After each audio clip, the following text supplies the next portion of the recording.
Sione Tuipulotu as well as Gregor Townsend said this is the best squad that Scotland have ever had, and then they lose their opening weekend. Where does this leave Gregor? I just don't get how you can be together for what?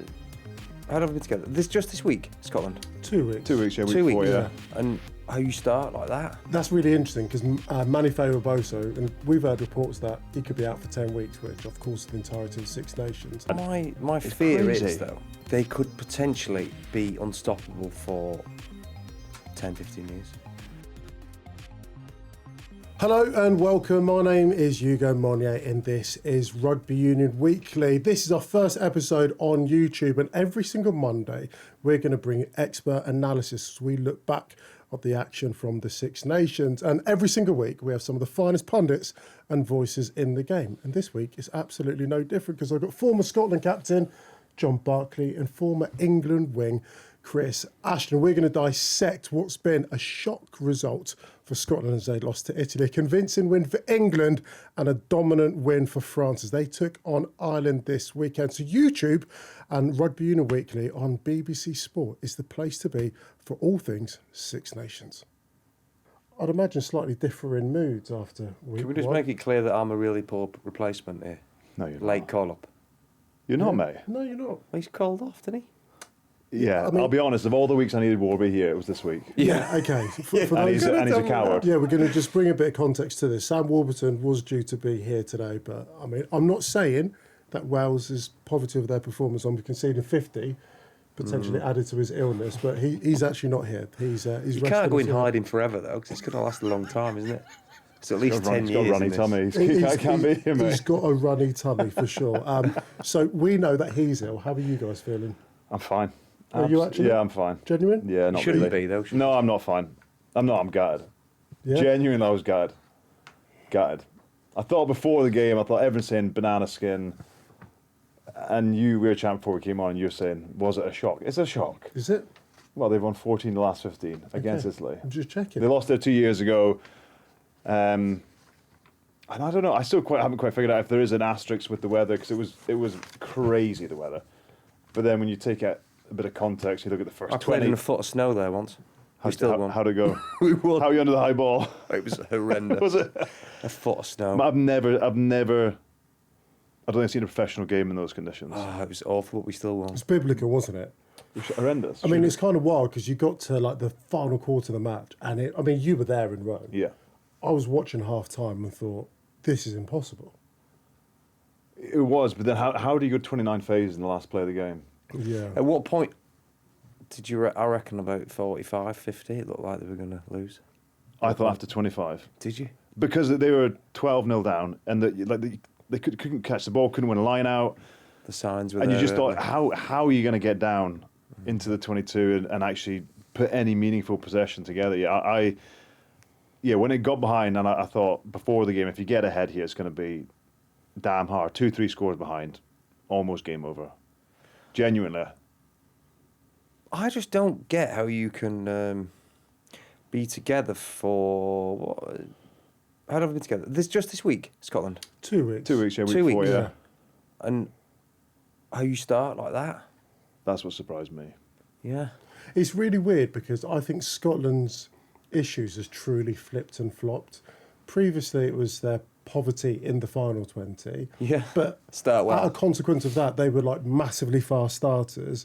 And then this weekend, they were terrible starters, but finished with their best attacking set in the last minute of the game. I guess the point being is Scotland have forever never been able to be consistent across those four quarters, probably hence why they've never been able to finish third or above But in the Men's Six Nations. so the coaches, I'll give all the information, do Yeah. all the training.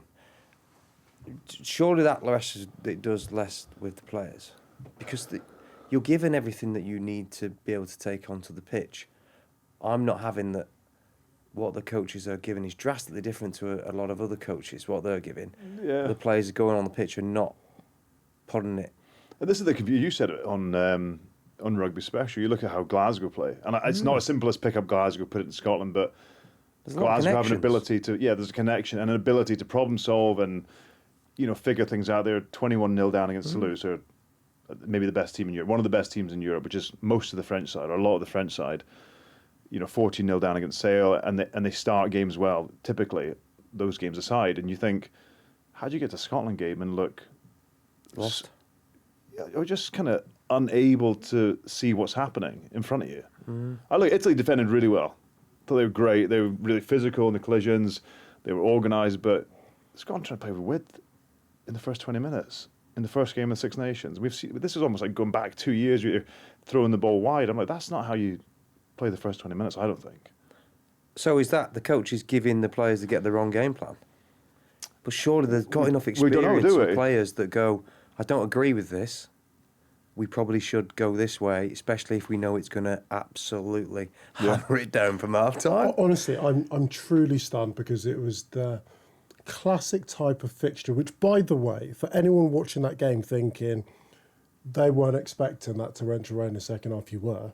Because it's quite simply your job to know. It is, because they knew. Whether that's studs or team or the composition of the bench, where we go 5-3 or 6-2 or this or whatever. Like, broadcast knew, hence why they had loads of umbrellas. Trust me, Scotland knew that was happening.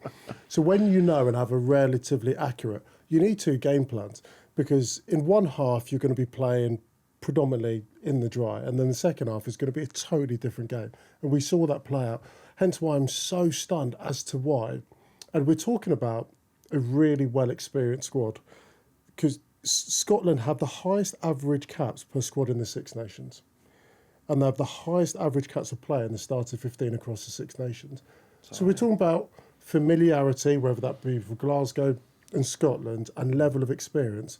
And so that's why I'm so shocked as to why they were so sluggish in their performance, especially in the opening 20. I don't get it. And if you put into that as well, game plan's one thing, but set pieces are... That's the... you can have a game plan. You can't win a line-out. You can't win a line-out in any game. You probably ain't winning the game. You don't have a line-out or a scrum in any game. You're probably not winning it. You don't have those in the pouring rain. It's actually, and I said in Rugby Special, I think it's a miracle they got to within 3 points. You don't deserve to be in the game. And people can say, oh, it was rainy. Well, Italy's line-out was good. Italy's scrum was good. It didn't rain for Italy, though. The only time you get a dry ball is at line-out. Yeah. Do you know what the explanation could be for that being so bad? Scrum and line-out. Italy got good scrum, which seems like a daft answer. Line-out, I don't know. There's so many moving parts, and sometimes it was like they had the yips and a couple underthrows. One of the throws, I think, was about 2 meters too big. That's like almost landed on the other side of the stand. Like, genuinely. But like, they just completely disintegrated. Bad call, overthrow, underthrow, and it all just unravelled. There was a really good demonstration, I think, in the 10th minute, because for as poor as what Scotland were, Italy really punished Scotland for being poor. So 10 minutes into the game, Scotland turned down the opportunity to take the points, which I think international rugby just always take the points. Finn Russell kicks the corner, he does his job. Scotland then lose the ball at the line-out. Italy play their way up. Scott Cummins, I think it was, won the second rows. He comes in the side, gives away a stupid penalty. Italy kick to the halfway line. 2 phases later, Minicello scoring in the corner. So they've gone 95 metres for a couple of poor errors from Scotland, but this is where we should talk about and focus on the Italian brilliance, because Italy didn't have a huge amount of the ball, but my word, they were so clinical. They were so clinical with it. For Linus try for Menicello's, they looked super, super smart. Yeah, they won those small contests bit, which you have to, like the midfield bomb for Liner is a smart play. That resulted in Brex's Minicello's try. The little kick behind for the first try, it's just smart Italian play, really. But I don't think we can be surprised by the results anymore, can we? We can't keep getting surprised by Italy. No, well, Italy, getting good results. That was their 17th win in Six Nations. 9 of them have but come against even Scotland. Lamaro after the game, he's still like really giddy, like they're surprised they've won. Yeah. I think they need to start looking past that, and that being the normal for them, winning at home against teams who don't want to turn up against them. Where does this leave Gregor Townsend? Because there was so much chat off the back of November, and the mood music in Scotland wasn't great. Felt like a huge amount of expectation coming into this Six Nations. plenty of reports about him already committing his future away to Newcastle Red Bulls, something that Gregor Townsend absolutely refutes. So we can't level that as any sense of distraction. We then get into round one. Sione Tuipulotu, as well as Gregor Townsend, said this is the best squad that Scotland have ever had, and then they lose their opening weekend. Where does this leave Gregor, and how much extra pressure / importance do you think's on this? Can I ask you a question first? Yeah. Do you think it's the best squad they've had? Because Andy Farrell does. I think it is, yeah, in terms of the strength and depth. And I reckon you go back in the last decade, I'd always level the criticism that Scotland didn't have the strength and depth across the 23. I'd say maybe not all of their 15 would be able to measure up against some of the other nations in the Six Nations, and definitely not the bench. I'm looking at that 15, I'm thinking, there's proper players everywhere. Mm-hmm. You look at the representation that a lot of those lads had with the British and Irish Lions. We saw the most amount of Scotland players picked on a tour in a long, long time. I look at the bench. I look at who sat in the stands. When you can leave Blair Kinghorn out, 3 Lions left out. You've got a decent squad. So you've got good competition. You've got good strength and depth in the 15 as well as the bench. And regardless of what I think, they think it. They believe it. And Gregor Townsend's been in post a decade. So he's seen a lot of coming and going. But you can never say, if you get asked, is this the best squad you've ever had? Who in their right mind is going to say no? You can't say no. Imagine your coach says no. Or the players say, nah, it's not actually. No, but I think you've got to go back to the question, because the question is a loaded question, because I think there's a real sense that it truly is. Yeah. Everyone's been talking about this golden generation. Yeah, but the players haven't. Okay, well then this week they have. This week they've said this is the best squad they've had. Yeah, but there's no mention of golden generation. There's talk of it. I think this week in particular there was nowhere to hide apart from agree with that statement. So do you think this is the best squad? Well, look at Glasgow. When have we ever had the second seed in Europe? In Scotland. So do you think it is the best? Yeah, and you look at objectively. I think you look at. You just argued with me for the No. You're saying that they're saying it. Yeah, they are saying it. But they're getting asked the question, and it's almost impossible for them to say it's not. Okay. And I think no matter what the squad position is, you're going to say it is. Okay. Going into the Six Nations, you're going to say, yeah, we've got a great squad. But do you agree? Okay, so they're in a compromised position where they perhaps can't be as. I think he's deflected around Gregor there. No, I'm going to get to Gregor. He's getting to Gregor. We'll get to Gregor. So if they're almost forced into a position where they have to, it's a long way away. If they're forced into a position where they almost have to agree with the statement because you have to back the squad, regardless of what they think, you agree with that question and that sentiment that this is the best. Yeah, I think so. Yeah. Okay, Ashley, do you agree? Yeah. Because I asked the question, Rugby. They don't have enough world-class players, though. Maybe not. No. But in their pack in particular. Yeah. But I asked the question, Rugby Special, because whenever you look at a failing team, and I think Scotland are an underperforming team, 100%. it has to be one or two things. It's either the players or the coaches. And if universally people are saying it can't be the players because this is the best squad we've ever seen, then where else are we looking? Oh, nice link there, wasn't it? Straight to Gregor. And like there's been... Do you think another coach would be able to get more out of the squad? Well, I think it gets to the point where you have to roll the dice and say, if we have got this great group of players, and the only way to find out is the players or the coach, if they don't push on to, and I said earlier, if they don't finish third or above, which would be the best ever they've done in the Six Nations, which again isn't probably good enough, I don't think. Can I give you an example of that? You know I love my football. Mm-hmm. I support Arsenal. But Man United, in the last month, with the same group of players, with a different voice and coach, are producing wildly different results and getting a level of consistency that Ruben Amorim has searched for the last 18 months. Yeah. Rugby's always quite slow to make change, though. Always has been. Especially in international rugby. Do you think they should be making change? Can't afford a lot of the time to... Yeah, the finances. I think if they don't finish in third or above, then it becomes a point of necessity rather than an option. So by finishing third or above, they have to beat England this week. Yeah. Will they? Well, England haven't won there for 6 years. I don't know. I think on the one hand, I think we can almost park the game, give the conditions, and just think, is that down to the conditions? If they win against England, they go down to Wales thinking, okay, we can go 2 from 3. Big if, I know that, because England are flying. If they lose on the weekend and they've got to go to the Principality, 0 from 2, that's not great. And then I tell you now, the witch hunt for Gregor will be going through the roof. Do you know what they need? One of those hurricanes again to come through. You don't want that. Blow the stadium roof off. That's what they need. Yeah, well, the last time they had biblical conditions, they lost it didn't work. at the weekend. So maybe that's that. We'll see how it goes this weekend. It's going to be absolutely massive test for Gregor Townsend and his men. It'll be a big test for Steve Borthwick, but I guess they'll be entering into this week with a pep in their step after how they performed against Wales at the weekend. Ashy, you were there. They were in cruise control, weren't they? Yeah, easy. Wales made it easier though for them. Didn't need to make it that easy. Some of it was, I watched the first 10 minutes. I'm like, oh, why? You just don't need to give that penalty away. Or there's a lot of silly mistakes which made it way harder for Wales than what it needed to be. And if you're doing that in the first 20 minutes, that as a coach was just like break your heart. You've put so much prep into it, and you're already in the situation they're in.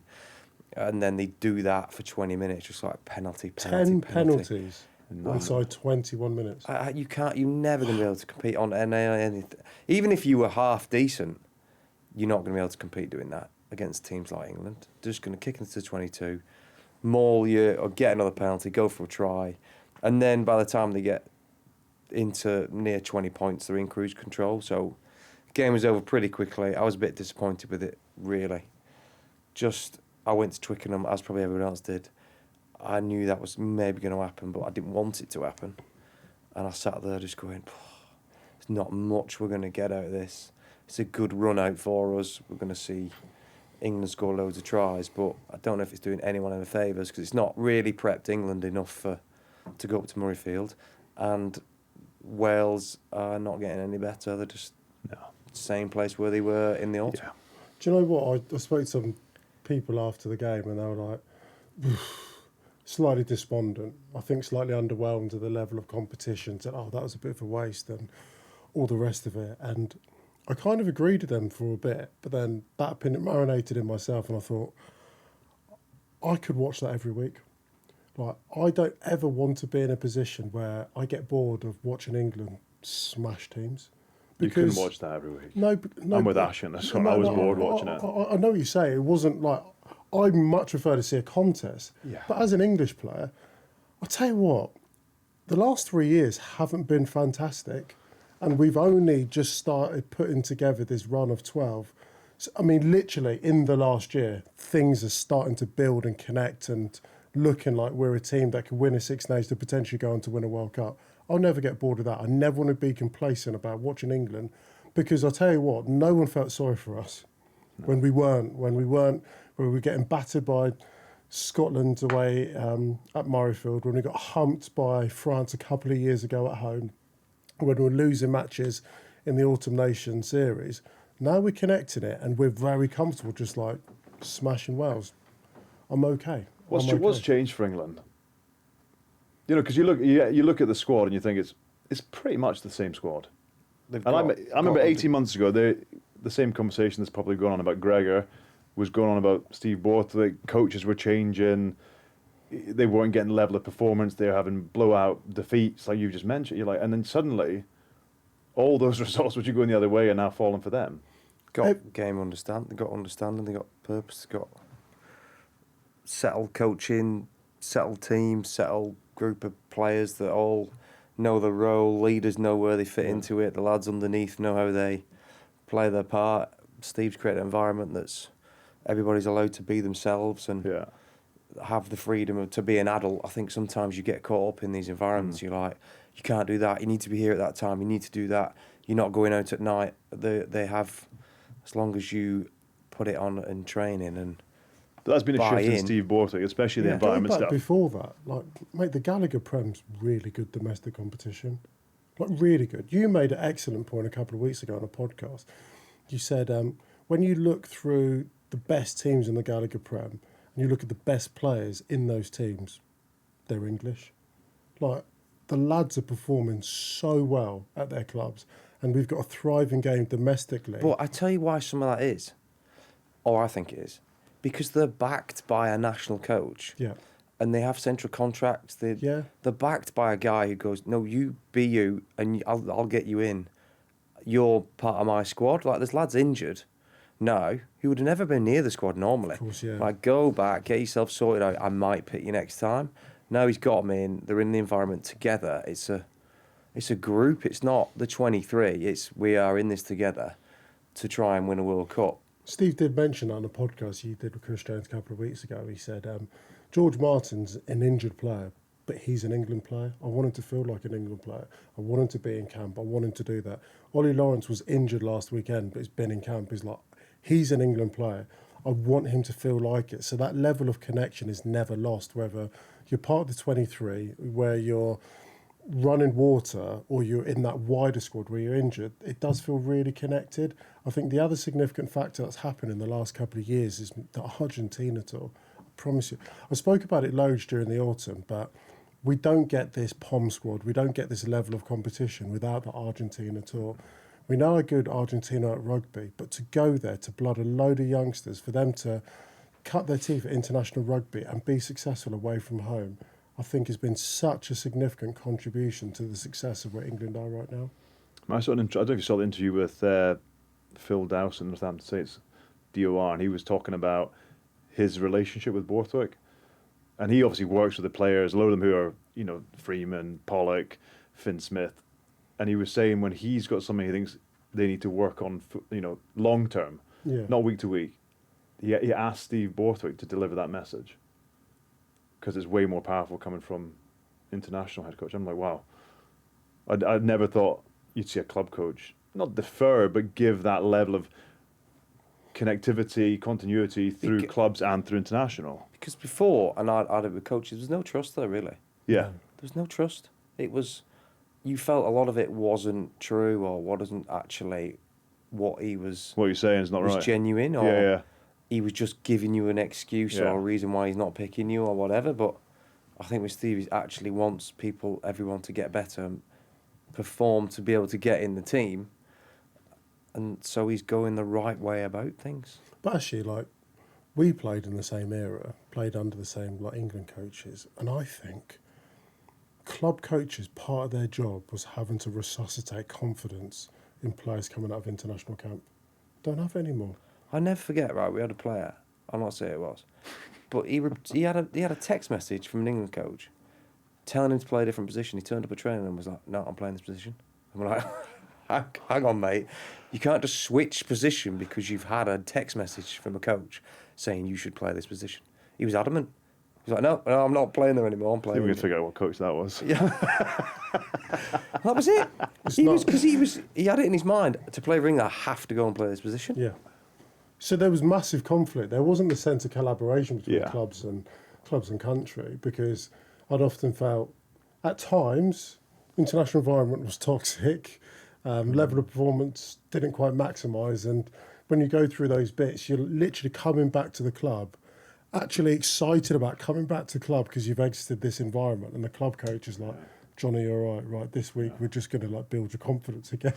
Do you know what I mean? You'll be all right. So then your club coach, who's wildly protective over you, is wondering what on earth is going on at international level, where the Loys are bouncing, skipping into camp, loving it, then coming back to the club, playing really well. You've got 7 out of 8 teams that are qualified for last 16 in Europe. It's the ecosystem of rugby and the connection between international club level feels really good. I mean, but this weekend is really big for Steve, I think. Any changes do you think he'll make? Yeah, I think Tommy could potentially go to the wing. Maro will come in. Ollie Lawrence, if he's been training that well. It was weird that Steve mentioned him in one of his... Was it post or post-match? Post-match. That Ollie'd been training really well. Just, he didn't really need to bring Ollie up in that situation, but the fact that he did maybe makes me think that Ollie might come in. And if with Henry playing so well, great. It's very different doing that at home against Wales to then going to Scotland. I'm not saying he couldn't do it.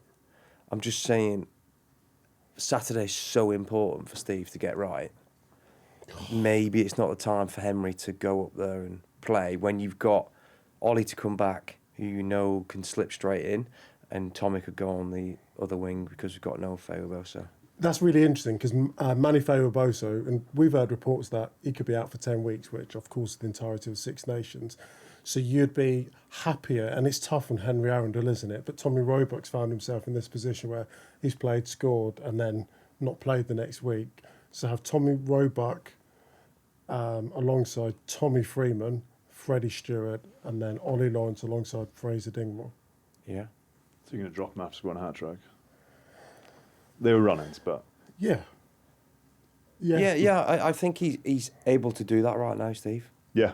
Just because the other reason why is because there's a good... With there being a week less in this tournament, you're going to need them all again at some point. Yeah. You're going to need more bodies. So the lads that play this week might not necessarily play in a couple of weeks against Italy or whatever. I just wouldn't see it as a bad thing. Yeah. No, it's a good choice to have, isn't it? And you've got to bleed people slowly, I think, a lot of the time. If you went up to Scotland, I'm not saying he would, we're talking very hypothetically, but you put it all on him to turn up again and do the same thing. Yeah. And it's going to be high ball contest no matter what. Yeah, there's going to be a lot of kicking. You go for what you think is your strongest in that department. And you I think Tommy Roebuck and Tommy Freeman, yeah. are the best in that. That's an unbelievable back three in the air. I agree. It's tough, Yeah, but yeah. how good is it to have that level of competition? Just one thing, if England are to be successful, we spoke about it, Rugby, especially you guys did, discipline, 12 penalties, 2 yellow cards. They can't be carrying that form up to Murrayfield either. And another, let's just touch on Wales quickly because the headlines are awful. It's 12 defeats in a row.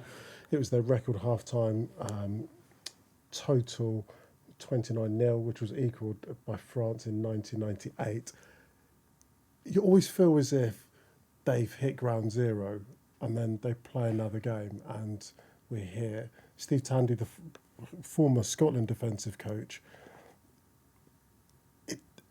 is he doing too much? Because he is the head coach as well as the defence coach, and defence doesn't seem to be their strong suit at the moment. Yeah, look, he was speaking to the Scottish guys, like they thought he was a great defence coach, and the stats pretty much backed up. He went to be the Lions defence coach in 21, and was widely seen, respected. Guys enjoyed his time. I don't know if it's a lot to ask someone to be the head coach. There is so much more going on when you're head coach, managing players day to day. Everything you've got to look at, you've got 25 things going on at any given time. That being said, I think defence is much simpler than attack.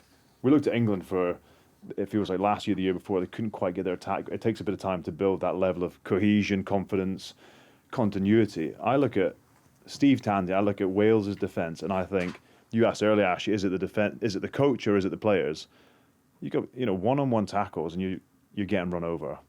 Weak arms, getting caught. You're like, that's not Steve Tandy's fault. You think the easiest thing to get in front of people. You got tries scored where 4 or 5 players for England could have scored the tries. Yeah. That's not Steve Tandy. Yeah. I don't think. Is he going out and telling to give warning, next one's a yellow card. Yellow card. Kick it in the corner again. Captain, yellow card. Yeah. Steve Tandy needs his leaders to be much better than that. So if we're saying Scotland, the potential issue might be the coach. What we're saying to Steve Tandy is he just doesn't have the cattle quite now. Maybe he needs more coaches just to take some of the pressure. You can't do everything. Yeah. I've had it before with coaches who are new into head coach roles. Man, it blows your mind from what I've seen of them anyway. It takes so much out of them. You can see them, they're like sapped because there's so much going on, so especially at Wales. If we had a 2-tier system right now, top tier nations and second tier, going? right? I won't put Scotland in there just yet. But Wales, I reckon we were way better off if they spent a year playing in a second tier tournament. Get all the experience, get all the, they can get everything out of the way, what they should and shouldn't be doing. Come back in a year, better prepped, better team, more confident. Because at the minute, they're just not competing whatsoever. Yeah, I mean... How do you work, what are you... You're not building on anything. There's no continuity to build. I spoke to Steve Tandy the week before the Six Nations, and he said that's the one thing he's looking for. You saw a better performance against New Zealand. then 75, was it 75-0, 75-7 against South Africa? And you saw that in rugby, especially the scores, the amount of tries they're conceding. There's no continuity to anything they're doing now. If they could play like Fiji, Japan, Samoa, Tonga, Georgia right now, and beat them all, and beat them well, you'd be like, okay, we know we're in a place where we can go back and compete. Does that prep you then for the level which you're playing at Six Nations and World Cup in 18 months? It's got to do them better, surely, than what they're going through right now, because it's not going to change anytime soon. No, it's not helpful. And they've got France at home this week. Quite tricky, isn't it? Tricky? Maybe they should be allowed like 17 on the pitch. That could be. I think I expected England to win and win. I didn't expect it to be that easy from minute one. No. I thought there'd be something, a bit of intent in sort of the first 10, 15, 20 minutes, and it wasn't. You said it was it 10 penalties after 21 minutes? Yeah. Getting steamrolled. If you watch France against Ireland and you think England are big and powerful, well, just ask Ireland, because... Imagine if they've turned into full Toulouse mode as well, France. Or Bordeaux. Either's fine. They just turn it on and now we're going to blitz them 70, 80. Yeah, if they go full noise. You think Wales are shutting the roof? Well, and the most alarming thing isn't Might create France... artificial rain, mate. Yeah. The most alarming thing isn't that France are turning up, is that there's reports of 25,000 tickets still not being sold. Oh, no. Yeah. That is... Yeah, so when we were talking about rugby, but there's bigger repercussions here for everybody in the Six Nations. Yeah. Let's touch upon France just to finish. You were out in Paris Thursday night. The champions, they did look really good, but if I had to ask you the question, what gear do you think France were in? For first 30 minutes, they were in first. They were flying to everything. First gear? Fifth. Oh, yeah, okay. I was going to Sorry. say. It's been a while since I've driven a manual car. I got them. First revs. Full revs. God. Manual cars, what a waste of energy those things are. You digress here. Fifth gear, sorry. For 30 minutes they were unbelievable. They didn't mess around. So physical, so good to watch. They weren't just scoring generic tries, they were scoring tries out of everything. They put on a proper show as well there in France. Yeah. They go all out. The anthems were just highlighted the players before the game. They're way past any UK laws for noise pollution. Oh my gosh. I did not get to sleep till about 3 o'clock. Just my ears. Just bouncing. You couldn't hear a thing, but they love it. They absolutely love it. French rugby is flying. I did ask the question because they love playing under the lights. And I don't know. Well, actually, I've got a pretty idea that most nations or club sides just aren't used to playing rugby at 9 p.m. under the lights. They've monopolised it. What they do in terms of spotlighting it, turn it entertainment, they've made it a real feature and I think a real strength.